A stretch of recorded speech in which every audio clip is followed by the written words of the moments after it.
Apakah Anda tahu bahwa hampir semua kematian yang terjadi setelah usia 75 tahun dapat ditelusuri kembali ke beberapa penyebab spesifik, sementara banyak orang percaya bahwa meninggal di usia tua adalah bagian dari siklus alami?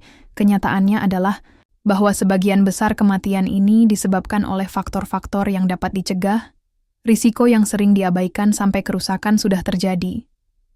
Masalahnya adalah bahwa pada saat orang mulai menyadari ada sesuatu yang salah, kesehatan mereka seringkali sudah menurun secara signifikan, meninggalkan mereka dengan lebih sedikit pilihan.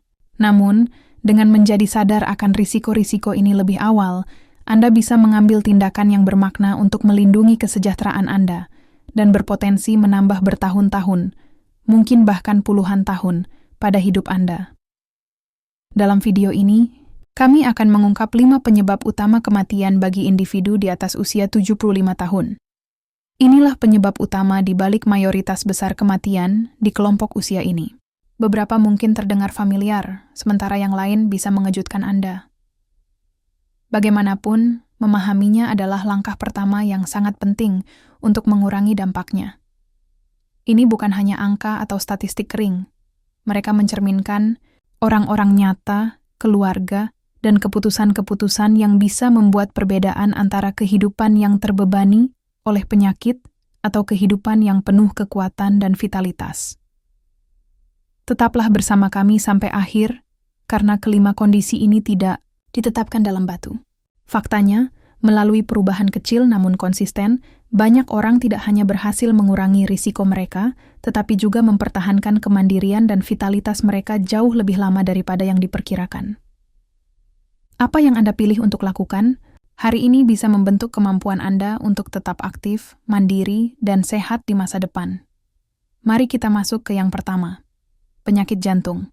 Ini tetap menjadi penyebab nomor 1 kematian di kalangan mereka yang berusia di atas 75 tahun. Dan, masih banyak yang tidak menyadari betapa besar pengaruh yang mereka miliki terhadapnya. Jantung adalah otot. Dan seperti semua otot, ia berkembang ketika dirawat dan memburuk jika diabaikan. Bahayanya terletak pada fakta bahwa gejalanya seringkali tetap diam sampai terlambat. Banyak orang menganggap kelelahan, sesak napas, atau melambat sebagai bagian dari proses penuaan, padahal sebenarnya ini bisa menjadi tanda peringatan bahwa jantung Anda melemah. Penyumbang utama penyakit jantung adalah tekanan darah tinggi. Seiring waktu, tekanan yang terlalu tinggi memberikan tekanan ekstrim pada arteri dan memaksa jantung bekerja lebih keras daripada yang diperlukan. Tantangannya, tekanan darah tinggi biasanya tidak menimbulkan gejala yang terlihat.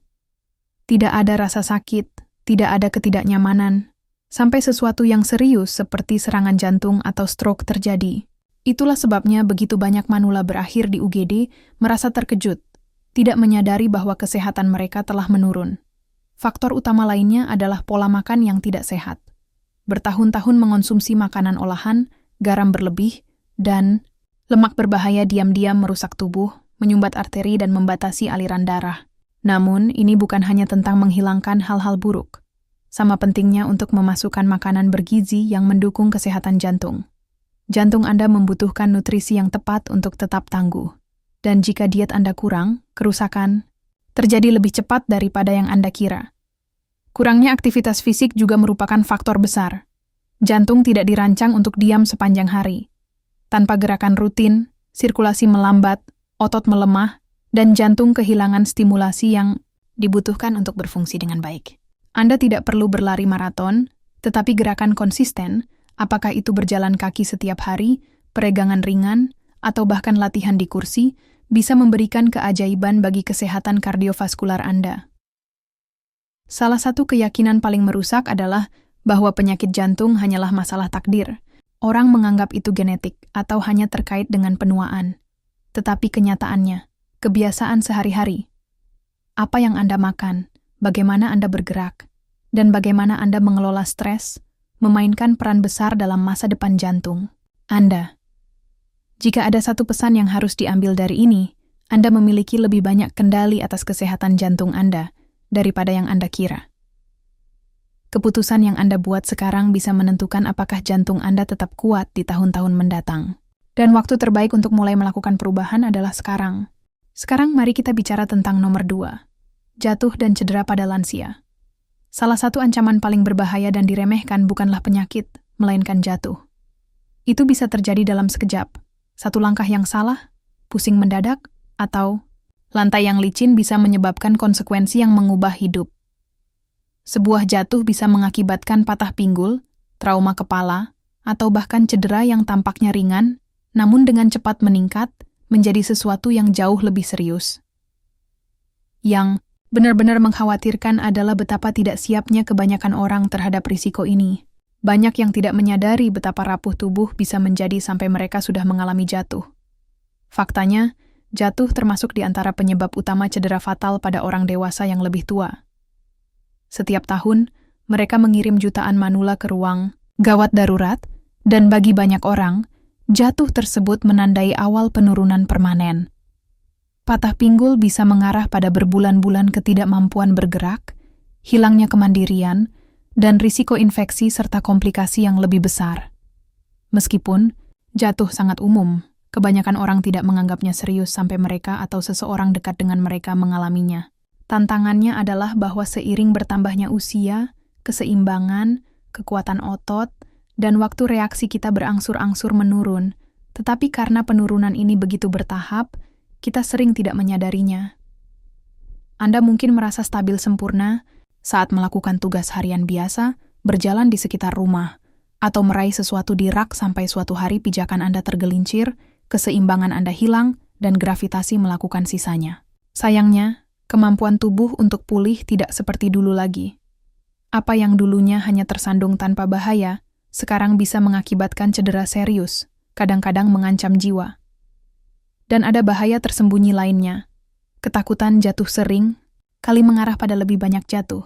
Setelah mengalami hampir celaka atau jatuh kecil, banyak lansia menjadi ragu-ragu. Mereka mulai bergerak lebih sedikit, menghindari tangga, melewatkan jalan-jalan, dan membatasi aktivitas mereka karena takut. Namun, inilah masalahnya. Semakin sedikit Anda bergerak, semakin lemah otot Anda, dan semakin lemah otot Anda, semakin besar risiko Anda jatuh. Ini menciptakan lingkaran setan yang merusak, yang bisa diam-diam mengambil kemandirian Anda. Kabar baiknya adalah jatuh tidak harus tak terhindarkan. Ada strategi-strategi langsung, namun sangat efektif untuk menurunkan risiko Anda, memperkuat kaki dan inti tubuh, bekerja pada keseimbangan, dan membuat perubahan kecil namun cerdas di rumah Anda, seperti pencahayaan yang lebih baik, mengamankan karpet, dan memasang pegangan tangan yang kokoh, bisa membuat semua perbedaan antara mempertahankan kemandirian dan menderita cedera yang mengubah hidup. Salah satu masalah yang sering diabaikan adalah efek samping obat-obatan. Banyak resep dapat menyebabkan pusing, kantuk, atau mempengaruhi tekanan darah, yang semuanya meningkatkan risiko Anda jatuh. Jika Anda pernah bangkit dengan cepat dan merasa pusing atau pingsan, tubuh Anda mungkin sedang mengirimkan sinyal bahwa sesuatu perlu disesuaikan. Berbicara dengan dokter Anda tentang obat-obatan Anda, memastikan mereka tidak mempengaruhi keseimbangan atau kewaspadaan Anda, bisa benar-benar menyelamatkan hidup Anda. Menghindari jatuh bukan hanya tentang menghindari hambatan. Ini tentang tetap kuat secara fisik, waspada secara mental, dan sadar bahwa bahkan hal-hal kecil bisa memiliki dampak besar. Karena setelah usia 75, satu jatuh bisa mengubah segalanya. Namun, tindakan yang tepat hari ini bisa mengarah pada bertahun-tahun, mobilitas berkelanjutan, kebebasan, dan kualitas hidup yang jauh lebih baik. Jika Anda masih menonton dan menemukan informasi ini bermanfaat, ketik nomor 2 di komentar sehingga saya tahu Anda di sini. Dan jika Anda belum berlangganan, tekan tombol langganan dan nyalakan notifikasi agar Anda tidak pernah melewatkan tips berharga seperti ini. Dukungan Anda membantu kami terus membuat konten yang memberdayakan dan mendidik. Lanjutkan dengan nomor 3. Penyakit pernapasan. Bernapas adalah sesuatu yang jarang kita pikirkan sampai menjadi sulit. Saat kita bertambah tua, paru-paru mulai kehilangan sebagian efisiensinya, dan bahkan masalah pernapasan kecil bisa meningkat dengan cepat. Batuk sederhana, atau sesak napas sesekali mungkin tampak tidak berbahaya, tetapi itu bisa menjadi awal dari sesuatu yang jauh lebih serius. Setelah usia 75, penyakit pernapasan menjadi salah satu penyebab utama kematian, bukan karena mereka tidak terhindarkan, tetapi karena sering diabaikan sampai menjadi berbahaya. Kekhawatiran utama adalah penyakit paru obstruktif kronis, yang mencakup emfisema dan bronkitis kronis. Seiring waktu, saluran udara menjadi meradang dan menyempit, membuat semakin sulit untuk bernapas. Banyak manula mengabaikan gejala seperti batuk kronis, mengi, atau sesak napas, menganggapnya sebagai bagian dari penuaan. Tetapi sebenarnya, ini adalah tanda-tanda bahwa paru-paru sedang berjuang. Lalu ada pneumonia. Meskipun mungkin tampak seperti infeksi biasa, pneumonia bisa mematikan bagi manula. Apa yang dimulai sebagai pilek atau kemacetan dada ringan bisa berkembang menjadi kondisi yang mengancam jiwa. Hal ini karena sistem kekebalan tubuh melemah seiring bertambahnya usia, membuat lebih sulit untuk melawan infeksi. Banyak rawat inap di kelompok usia ini disebabkan oleh pneumonia. Dan dalam beberapa kasus, penurunan kesehatan begitu cepat sehingga pemulihan tidak pernah sepenuhnya terjadi. Kualitas udara adalah faktor kritis lainnya. Bertahun-tahun paparan polutan seperti debu, asap, dan bahan kimia bisa diam-diam merusak paru-paru. Bahkan di dalam rumah, iritan seperti jamur, ketombe hewan peliharaan, atau ventilasi buruk bisa memperparah masalah pernapasan, terutama bagi mereka dengan asma atau PPOK. Melakukan perubahan kecil pada lingkungan, seperti menggunakan pembersih udara, memastikan aliran udara yang baik, dan menghindari asap rokok pasif, bisa secara signifikan meningkatkan kesehatan paru-paru. Salah satu cara termudah namun paling efektif untuk mendukung paru-paru adalah tetap aktif. Gerakan membantu paru-paru Anda berkembang sepenuhnya, membersihkan lendir, dan menjaga sistem pernapasan Anda berfungsi dengan baik. Tetapi ketika kita terlalu banyak duduk, fungsi paru-paru menurun dan risiko infeksi meningkat. Aktivitas sederhana seperti berjalan, meregangkan, atau latihan ringan bisa membantu mempertahankan kekuatan paru-paru. Jangan abaikan pentingnya vaksinasi. Banyak manula meremehkan betapa pentingnya mendapatkan vaksinasi terhadap flu, pneumonia, dan infeksi pernapasan lainnya.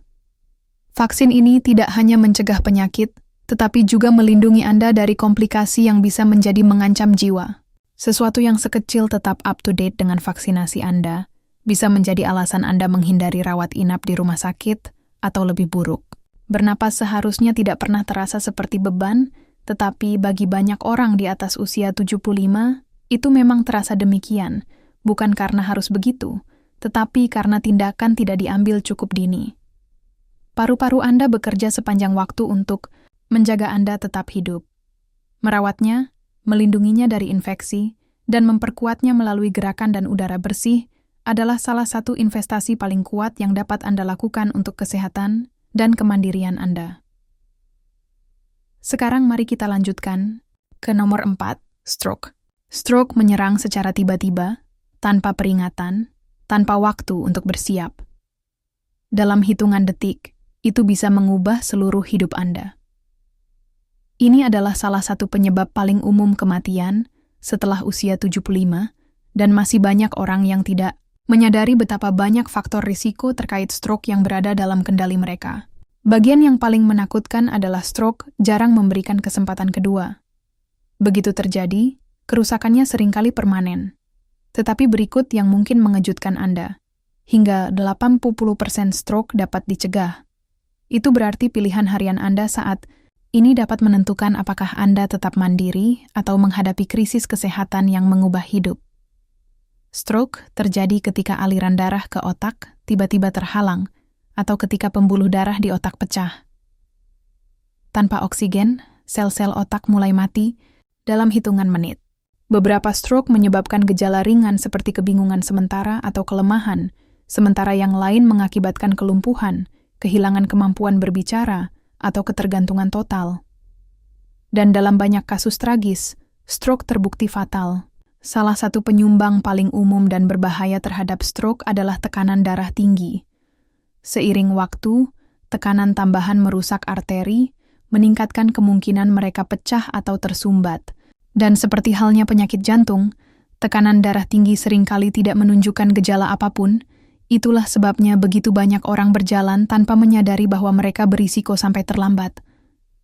Penyebab lain adalah ritme jantung yang tidak teratur, seperti fibrilasi atrium. Banyak manula mengalaminya tanpa mengetahuinya. Ketika jantung tidak berdetak secara teratur, darah bisa menggenang dan membentuk gumpalan. Jika salah satu gumpalan tersebut menuju otak, itu bisa menyebabkan stroke dalam hitungan detik. Kabar baiknya adalah pemeriksaan rutin dapat mendeteksi kondisi ini dan ada opsi pengobatan yang tersedia untuk secara drastis menurunkan risiko. Diet dan gaya hidup juga memainkan peran besar. Diet tinggi makanan olahan, garam, dan lemak tidak sehat berkontribusi pada arteri tersumbat dan sirkulasi buruk. Kurangnya aktivitas fisik memperburuk keadaan dengan memungkinkan darah mengental dan menggenang. Tetap aktif, makan makanan utuh kaya nutrisi, dan menjaga tekanan darah yang sehat adalah cara-cara yang kuat untuk mengurangi risiko stroke Anda. Perubahan sederhana, seperti menambahkan lebih banyak sayuran hijau ke dalam makanan Anda, mengurangi asupan natrium, dan minum lebih banyak air bisa memberikan dampak besar. Satu tanda peringatan penting, namun sering diabaikan dari stroke di masa depan, adalah apa yang dikenal sebagai mini stroke atau TIA, serangan iskemik transien. Peristiwa-peristiwa ini mungkin menyebabkan kebingungan mendadak, penglihatan kabur, atau kesulitan berbicara, dan meskipun gejalanya hilang dengan cepat, mereka tidak boleh diabaikan. Mencari bantuan medis segera bisa menjadi perbedaan antara mencegah stroke besar dan menghadapi konsekuensi seumur hidup. Hal terpenting yang harus dipahami adalah bahwa Anda memiliki kekuatan untuk menurunkan risiko stroke Anda. Memantau tekanan, darah secara teratur, mengikuti diet ramah jantung, tetap aktif secara fisik, dan waspada terhadap tanda-tanda awal dapat membantu Anda mempertahankan kemandirian dan menghindari efek dahsyat dari stroke. Semakin cepat Anda bertindak, semakin baik peluang Anda untuk melindungi diri sendiri. Jika Anda masih menonton dan menemukan bagian ini bermanfaat, ketik nomor 4 di komentar untuk memberitahu saya bahwa Anda di sini. Dan jika Anda belum berlangganan, pastikan untuk menekan tombol itu dan mengaktifkan notifikasi agar Anda tidak pernah melewatkan video baru. Dukungan Anda membantu kami terus membuat konten yang mendidik dan memberdayakan. Sekarang mari kita lanjutkan ke nomor 5. Penurunan kognitif dan konsekuensinya. Salah satu realitas paling menyakitkan dari penuaan adalah hilangnya memori, penilaian, dan kemandirian secara bertahap. Penurunan kognitif tidak datang dalam semalam. Ia merayap masuk perlahan, dimulai dengan perubahan halus yang mudah diabaikan. Tetapi seiring waktu, kelupaan kecil itu berkembang menjadi kesulitan serius.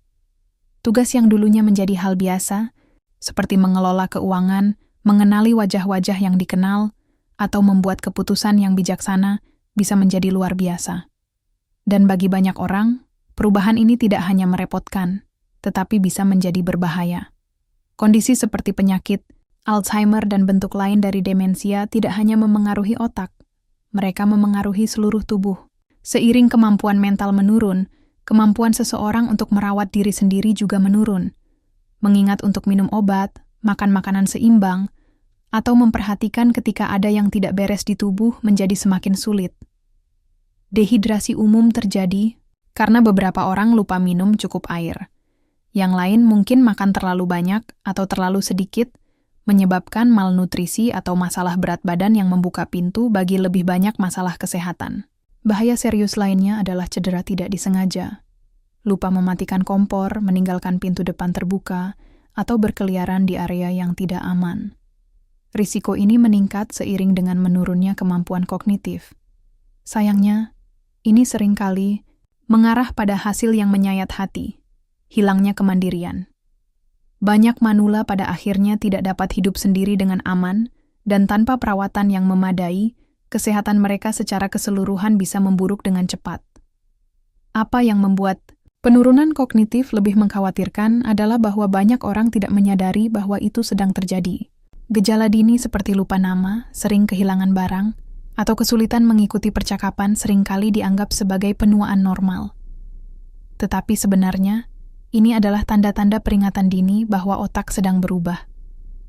Mengambil tindakan pada tahap ini bisa membuat perbedaan besar dalam seberapa lambat kondisi ini berkembang dan seberapa banyak kualitas hidup yang dapat dipertahankan seseorang. Jadi, bagaimana Anda bisa melindungi otak Anda? Sama seperti tubuh Anda, Otak Anda membutuhkan latihan. Menjaga otak tetap aktif dengan membaca, belajar keterampilan baru, bermain game, atau memiliki percakapan. Bermakna menjaga otak tetap tajam dan terlibat. Dan jangan lupakan bahwa olahraga fisik juga sama pentingnya. Bergerak meningkatkan aliran darah ke otak, yang membantu menjaga memori dan kemampuan berpikir. Alat yang kuat lainnya adalah tetap terhubung secara sosial. Kesendirian dan isolasi bisa mempercepat penurunan mental, sementara interaksi sosial rutin menjaga otak Anda tetap terlibat dan waspada. Apakah itu mengobrol dengan teman, bergabung dengan kelompok lokal, atau hanya tetap berhubungan dengan keluarga? Koneksi ini lebih penting daripada yang Anda kira.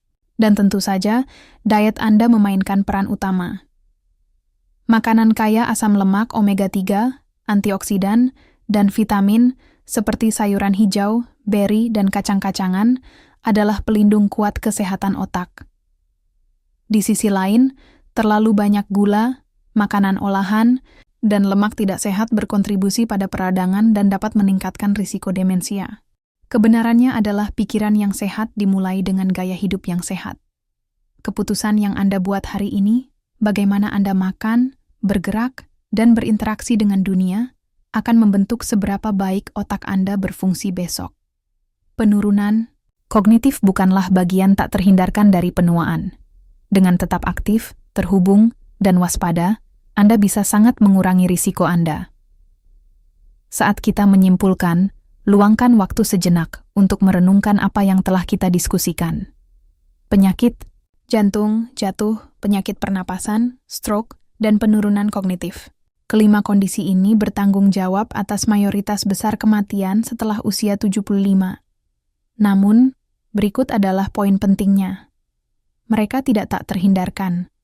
Kebanyakan orang tidak menyadari betapa banyak kontrol yang mereka miliki atas kesehatan mereka sampai terlambat.